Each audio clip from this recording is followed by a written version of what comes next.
Hello humans, and welcome to Connor's Kitchen. Today I'm going to be teaching you my famous quarantine ramen recipe, a quick and easy way to make your favorite instant noodles a little bit classier with items you can find around the house. Now, without further ado, let's get going.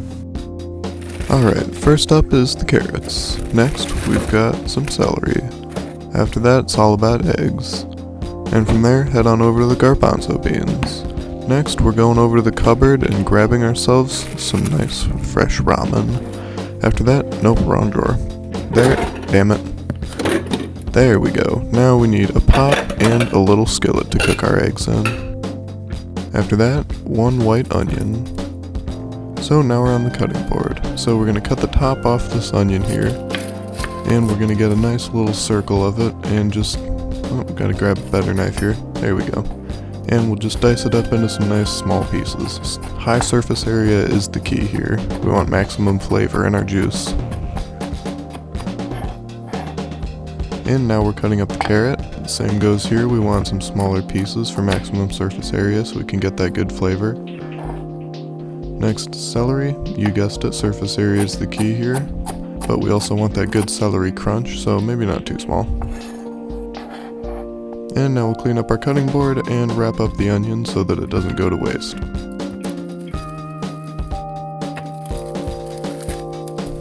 While you're doing this, grab a small glass dish that you can use to store your vegetables and clear off your cutting board temporarily. So when you push things off into the dish, you want to use the back of the knife rather than the blade as to not dull it, and do your best not to dump things all over your countertop like I did. And next, get your pot and just fill it up with the appropriate amount of water to hold 2 eggs. With both the pot and the pan over medium heat, get a nice thick slab of butter and put it right into the pan and just wait for it to melt for a minute. And once the butter is fully melted, you want to get 1 large egg, gently tap it on the edge of the pan, and crack it right into the skillet. Now you want to just let the egg sit until it's nice and done and constantly check the pot to make sure it's not going to boil over. And once it gets like this, you want to just remove the top for a moment, lower the heat till it's nice and simmering, and it's time to add the eggs. Now you can use a spoon and just plop the eggs right in there to not burn your fingers. And you want to cook these eggs for about 13 minutes to get a nice hard boil.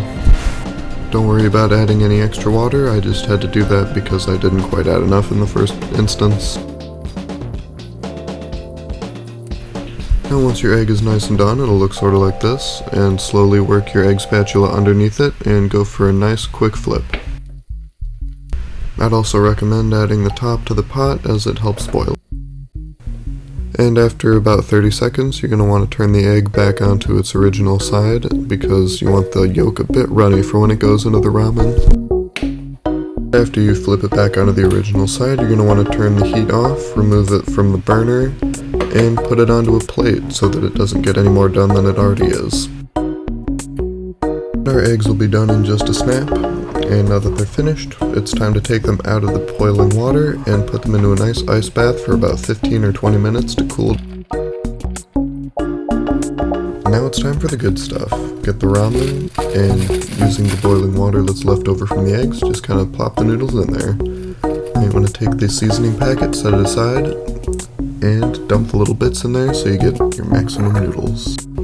Now if you forgot to add the garbanzo beans to your vegetable medley earlier, now's your time to do it. And now you want to put that aside and get a smaller glass dish, and it is time for our spices. First up is onion powder. You can't really go wrong with this, it tastes great, so just add a nice heaping helping to your bowl. Second spice is garlic powder. Same rules as onion powder. Get some, dump it in. Third up is dill, so you just take that, dump it right on in there. After that is oregano, much like the third that came before it, just kind of dump some in there. And of course, freshly ground pepper, put it right on in there. Hefty grounds are always good. And last but not least, it is time for the chili powder. Now this is good if you want an extra little kick to your ramen, as I do, so you just want to put a little dash in there. And now put that aside, and it is time to dice up our eggs. These things are going to be fully boiled now, and they are ready to cut. So first up, you want to peel them. This one's always a little rough, and it came out a little strangely because it cracked, but The second one turned out just fine, and they're both going to taste the same. Once you finish peeling the eggs, they're going to be pretty damp and difficult to cut, so you want to grab a paper towel and just give them the old 1-2 with it. And once the eggs are dry, it's time to get slicing and dicing. Now, it doesn't matter which way you cut them, but I like to try and keep them in circles.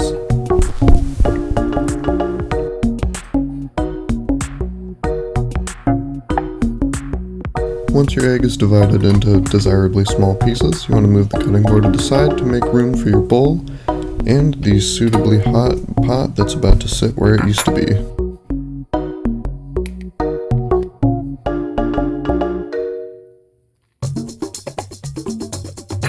Look at that steam. Fog up my camera, baby.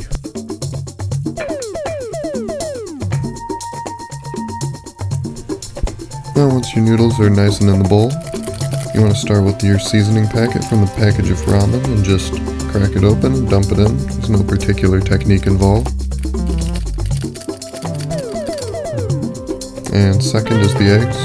Try and nudge them in there nice and gently so you don't spill water all over the counter. Third is your seasonings. And last but certainly not least is the vegetables. Same as for the eggs. Try not to spill them all over the place, but if you do, it's no big deal.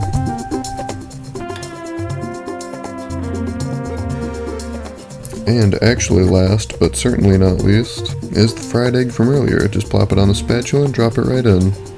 And you want to pierce the yolk with a fork and get it nice and mixed in with the yolk. Once your egg pieces are of the desired size, you want to move the cutting board to the side to make room for the piping hot pot that's going to go right wet. Now once you've divided your eggs into suitable sizes, you want to move the cutting board to the side to make room for the piping hot pan that's... Damn it!